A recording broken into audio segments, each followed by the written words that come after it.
Welcome to Chapter 9, Database Management Approaches. This lecture is a part of CIS 307, a course offered through the Iowa Community College Online Consortium. Before we actually begin, let me tell you that this chapter has some pieces in it that go into more detail than are really the scope of the class. So there will be a couple of places where we will just go over the main points, and some of it we will go into detail. At the beginning, they talk about distributed databases, which is one of the things we'll go into in detail. Distributed databases are defined as a single logical database that's physically divided among computers at several sites. In other words, your database is not located in one place, but is located at in multiple locations. In order to manage it, you have to have a distributed database management system, which is a DDBMS. And the various computers within the system communicate to each other by sending messages. Now, messages should actually be minimized, and we'll go into that in a little more detail in a minute, but because of access delay. So as these messages are sent from computer to computer talking to each other, the user can face delays in saving, editing, etc., changing the data as one computer communicates to another computer. They give you at the bottom of page 278 a formula to actually calculate the delay, and they're saying that communication time, this is the communication time required for these messages as these computers communicate to each other, is actually the access delay plus the data volume divided by the transmission rate. And then on the top of page 279, they give you some practical examples that you can read through to understand that better.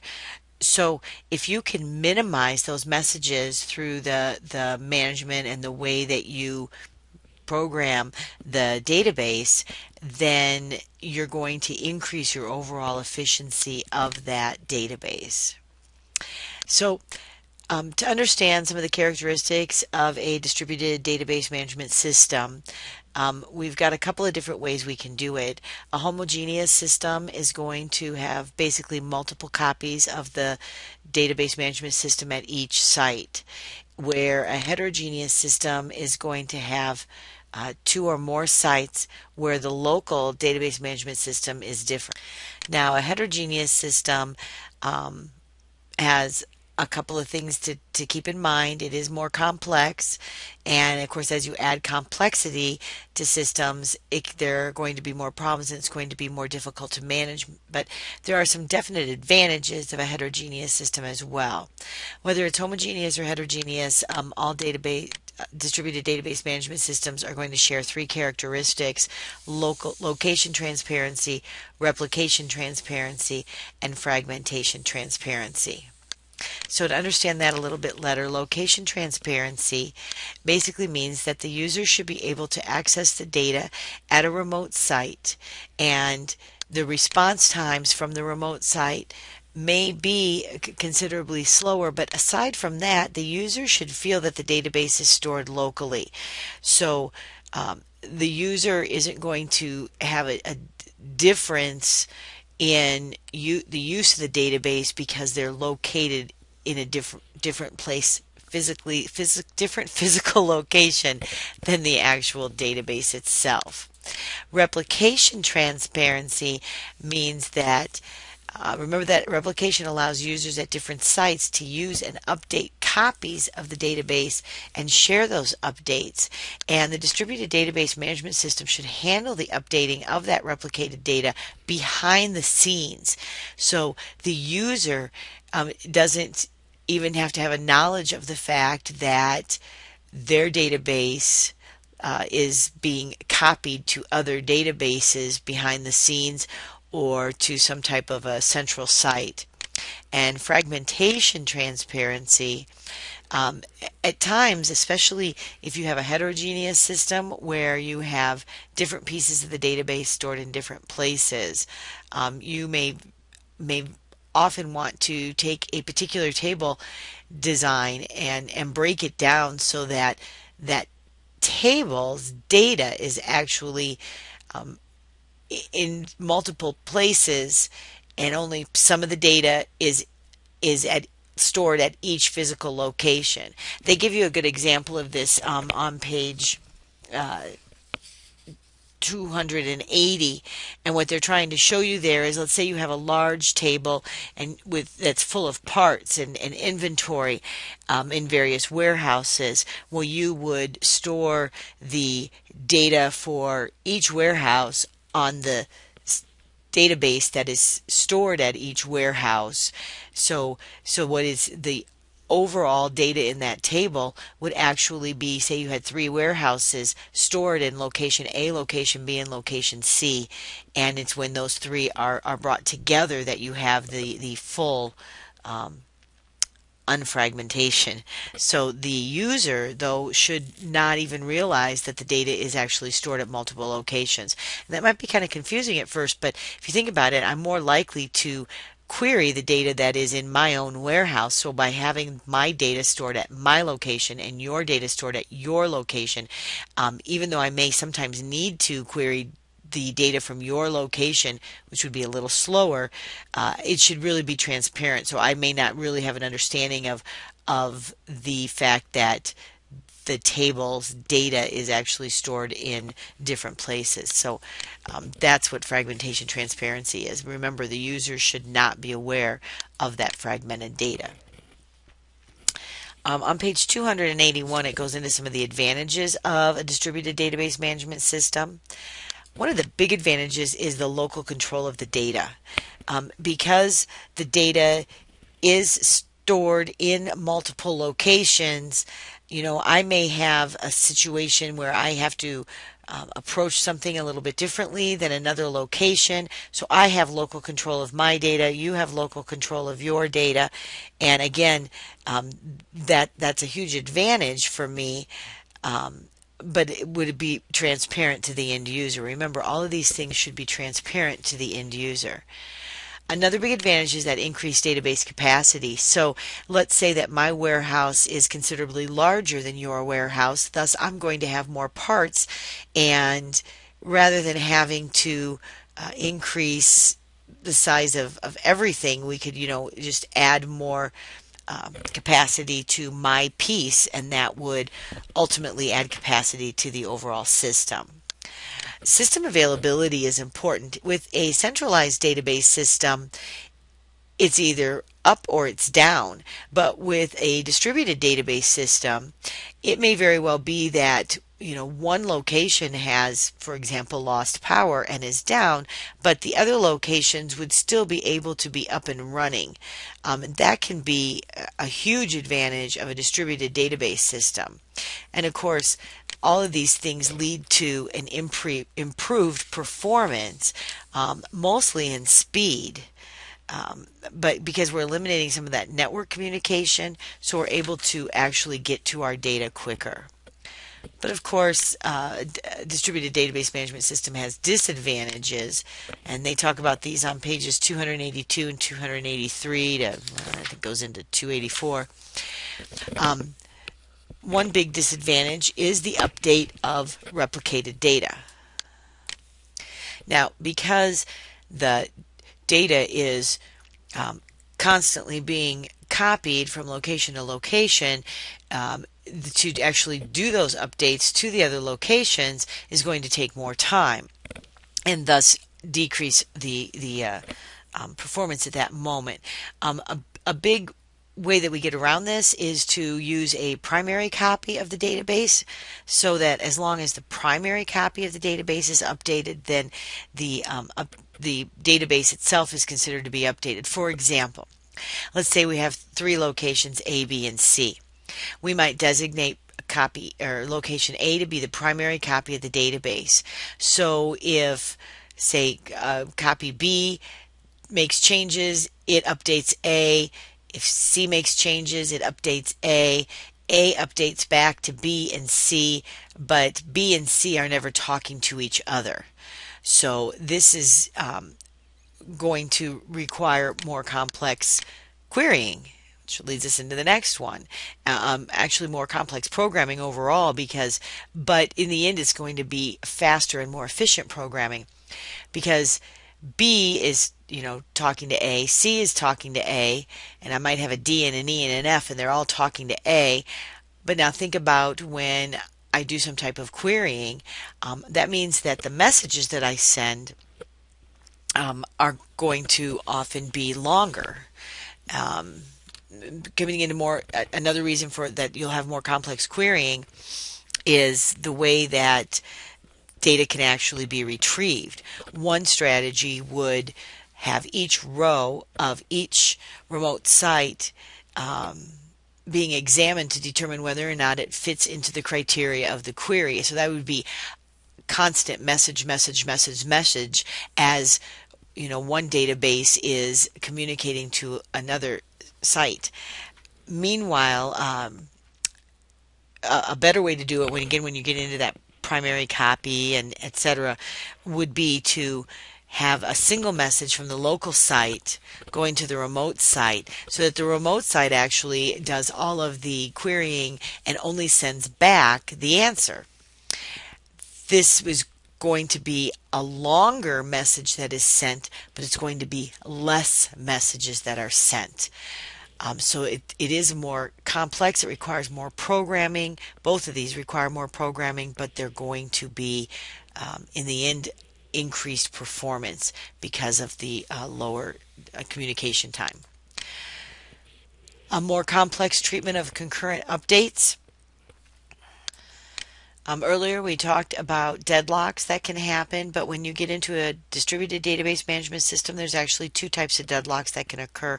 The local deadlock is what we discussed before, but now we also have something called a global deadlock, and that happens when one transaction required by a record that's held at a second location.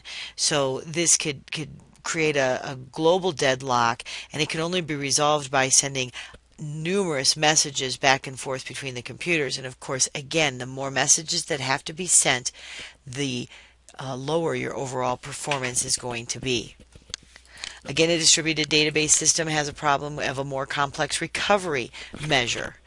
I think that one pretty much makes sense, because you have the data actually stored in multiple locations. If there is any reason to have to recover, it's going to be more complex as you try to determine at what exact point a system went down. In the same way, you're going to have a more difficult management of the data dictionary, because things are stored at multiple locations, a more complex database design, and more complicated security and backup requirements. There's overall, though, they discuss on page 285 a set of 12 rules for distributed databases that you need to keep in mind. Number one is each site should have local autonomy. So in other words, any single site should depend on another site in order to perform its basic database functions. A continuous operation. For example, if I were to have sites A, B, and C, and now I'm going to add a site D, it shouldn't affect A, B, and C coming down.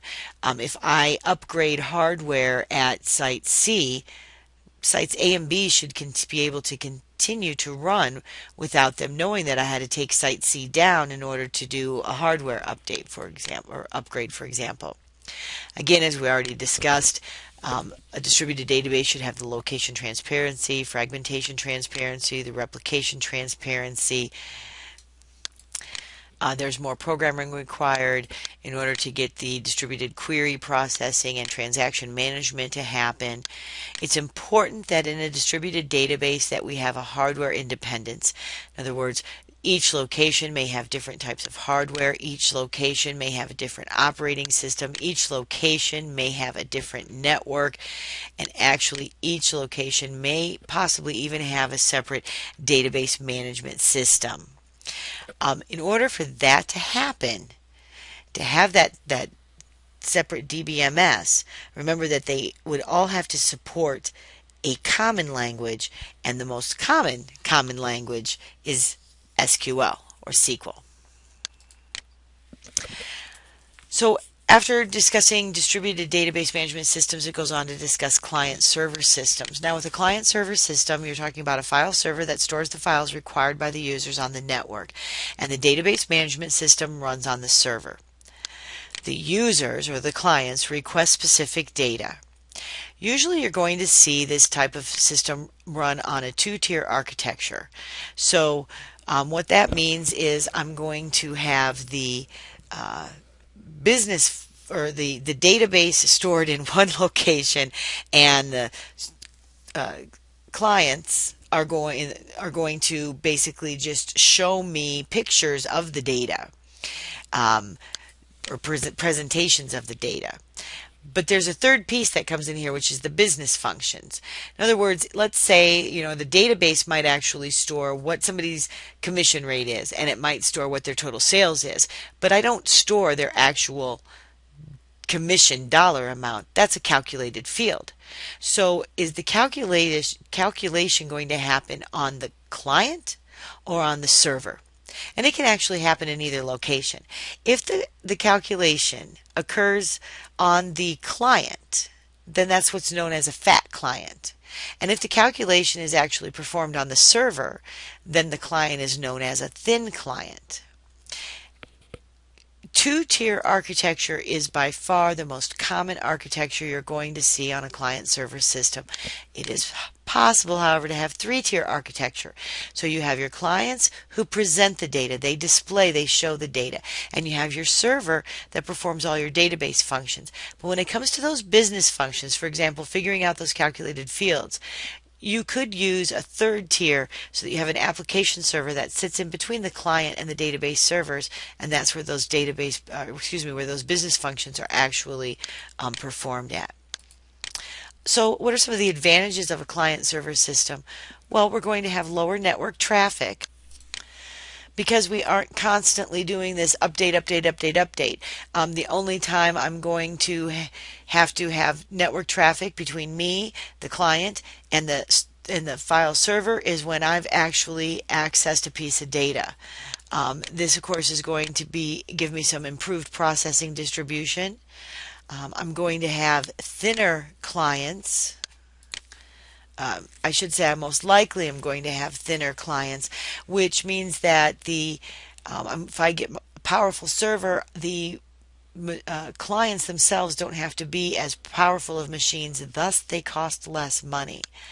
I'm going to have a greater processing transparency, so the users are going to be less aware of what their actions what the effect of their actions are on the whole overall system. And same with network, hardware, software, transparency, users not seeing those types of things. I'm going to have improved security throughout a client-server system, and of course my overall costs will be decreased.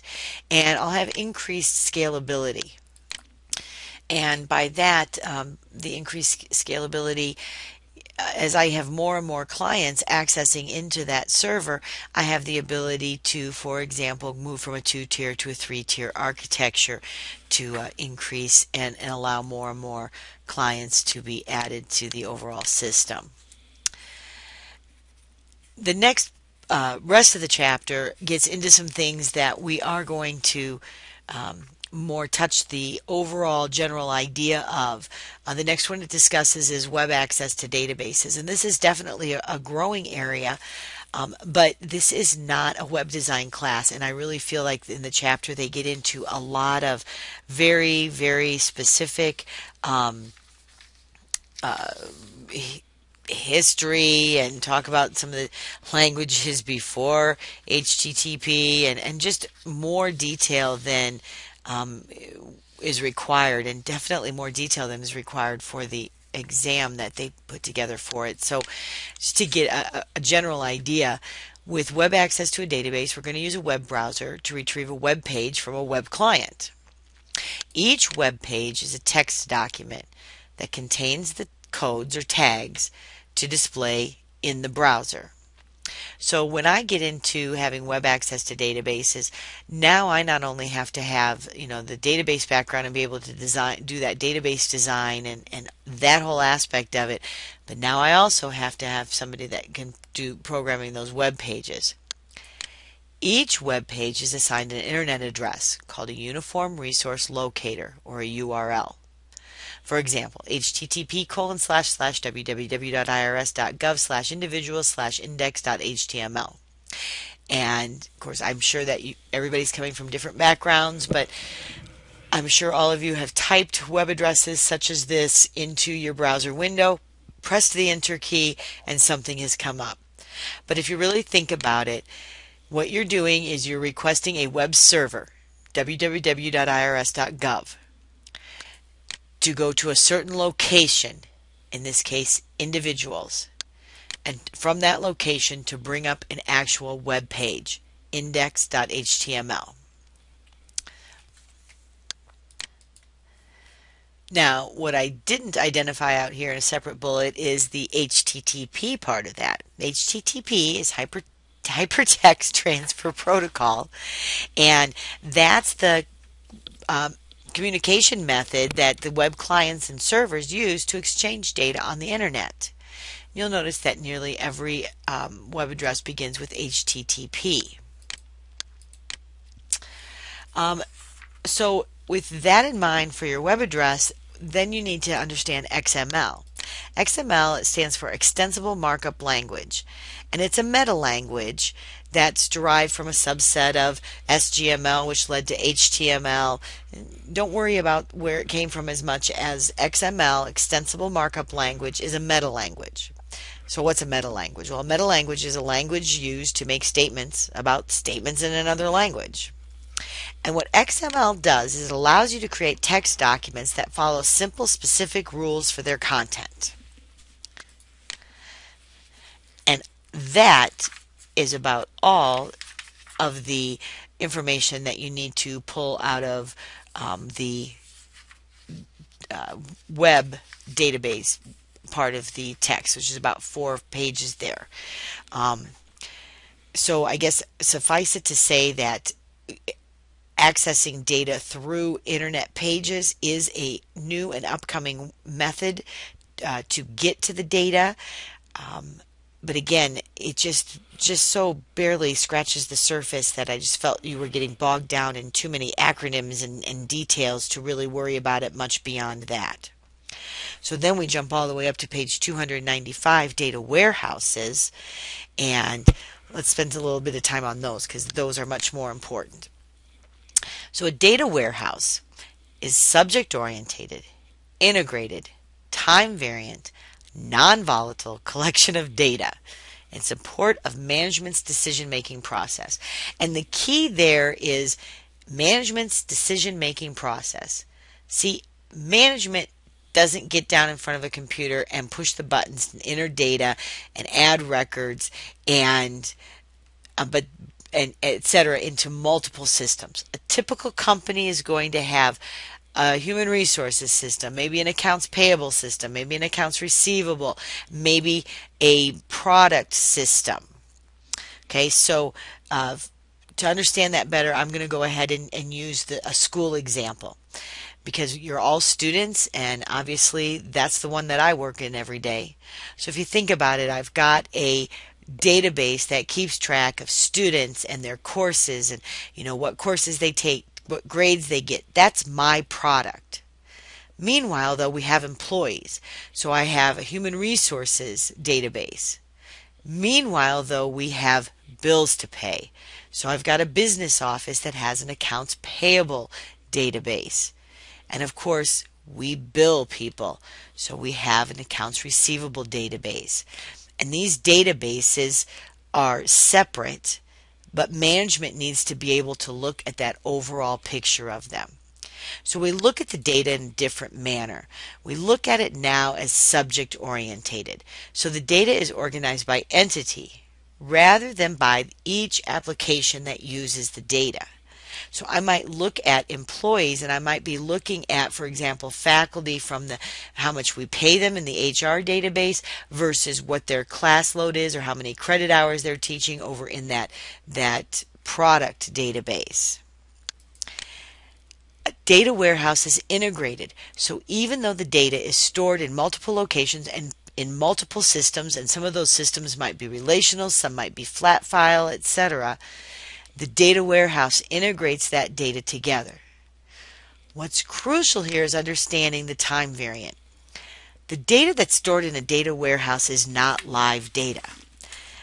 Management cannot make decisions, big broad stroke decisions, off of live data. They make decisions off of snapshots of data that are captured at various points in time. For example, again, thinking of a student database, you might want to know things like, how many students we had enrolled at particular points in time. What are the costs that we were committed to? How many sections did we have, and what's the average students per section this year compared to last year compared to 5 years ago? So I can't pull that off of live data. Students add classes, students drop classes. So what I have to do is freeze that data. I typically freeze it on the first day. I might freeze it in the middle of a term. I might freeze it at the end of a term. So that if I'm trying to compare what we had in a class in a particular situation today to what we had 1 year ago and 5 years ago, I'm not going to go to that live database and say, well, show me how many sections of English Comp I have today, and then show me how many I had last fall. Because if I look at how many I had last fall, that's how many I had at the end, or at the beginning, or at some point in the middle. Instead, I'm going to freeze.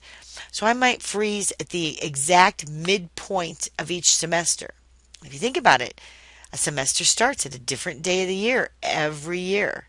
So I have to calculate what that exact midpoint is, so that if I'm going to compare a midpoint to a midpoint to a midpoint to a midpoint, or beginning point or an end point, etc. That's the only way I can actually look at and analyze data, is from these snapshots. And of course, because they're snapshots of data, it's non-volatile. In other words, it's read-only. I'm not going to change anything in the snapshot. So now that I've taken data frozen it at specific points in time, and moved those snapshots of data off into a data warehouse system, now we're going to look at what the structure and access to that data warehouse system is. Access to that data is usually accomplished through OLAP, an online analytical processing software. And that OLAP could be part of the database management system, or it could be a completely separate product. So I may have a product that I don't use in any of my database management systems, but that I use it only to get to my data warehouse data. The users of the data warehouse perceive the data warehouse as multidimensional, as its own product, even though it's really just pictures of data from different products. And then they look at it and they slice and dice it differently, looking across multiple systems. How do I actually know what my balance sheet bottom line was at a midpoint, unless I'm looking at both? Maybe I want to know what my average cost per section is. Well, now I have to actually, because I froze at that midpoint term my accounts payable, or excuse me, my expense, my financial database, and I froze my product database, I can actually compare those, and I can slice and dice it differently. I couldn't have done that before because they were actually separate systems. We're all the way up to page 299 when we get into the rules for the OLAP systems. So again, that OLAP system that we use for data warehousing has to be a multidimensional conceptual view of the data. It has to be transparent to the end users.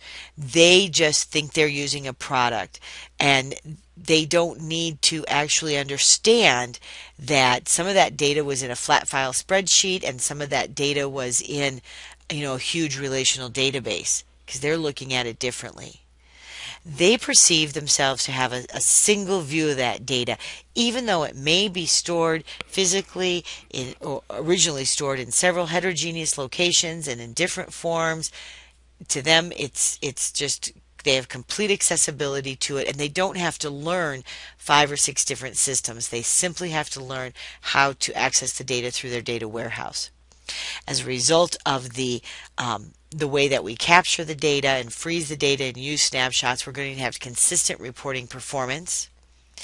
We're going to have a client-server architecture that is intelligent enough that users with lower amount of computer skills, I don't know a more polite way to say it, can actually get access to that data. As a result, we've got a generic dimensionality so that the way we get to all the different types of data is the same format, whether it be how we look at an employee's a human resources costs, or how we look at the product of courses, or how we look at the bills. Even though those are different systems, it's very generic methodology to access all of those systems. Because the data is frozen, I'm actually able to come up with some matrix handling for missing data and program that in, and that's going to increase my overall speed in data retrieval. I have to have multi-user support, secure, concurrent retrieval of the data with unrestricted cross-dimensional operations, so that the same statistics based on time or location or product I can simply push a button and see the total or the average or the standard deviation or the high or the low just by simply pushing buttons. It has to have be a lot more intuitive.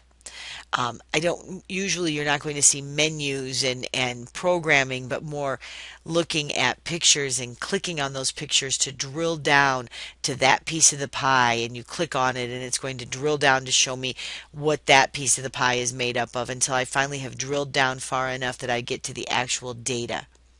Has to be have very flexible reporting and an unlimited number of dimensions and aggregation levels. At least 15 different ways to slice and dice the data, and an unlimited number of summary or aggregate levels.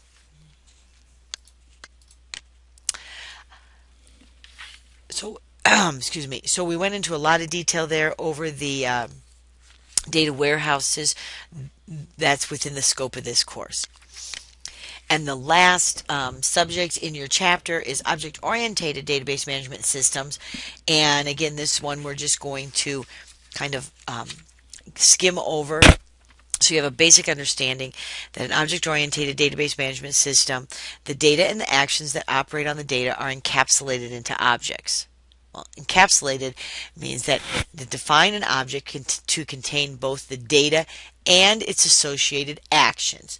So we've got the data and the actions we can do to the data contained in an object. To understand those actions, you have to understand 5 things: class, object, method, message, and inheritance. So class is the general structure, and an object is a specific occurrence of the class. So, for example, you might have a faculty table, that's the class, and the specific occurrence might be faculty number 423. That's the object. A method is the actions that we would actually define for the class. What are the things we could do to in my example, the table? The message is the request to actually execute a method. And inheritance means, see, for each class we can create subclasses, and as we create the subclass, an object-oriented database is going to inherit the structure and methods of the main class. So they really define these in greater detail between pages 301 all the way up through 304, and then talk briefly about unified modeling language, which is the approach that will model all the various aspects of software development in object-oriented systems. And that's really as far as you need to go with the object-oriented database management systems. Again, it's just another method that's out there, but again is a little beyond the scope of what was to be covered in this course. The good news for Chapter 9 is that I don't like any of the homework assignments. So the only thing you're going to have to do for this chapter is the exam. Have a great day.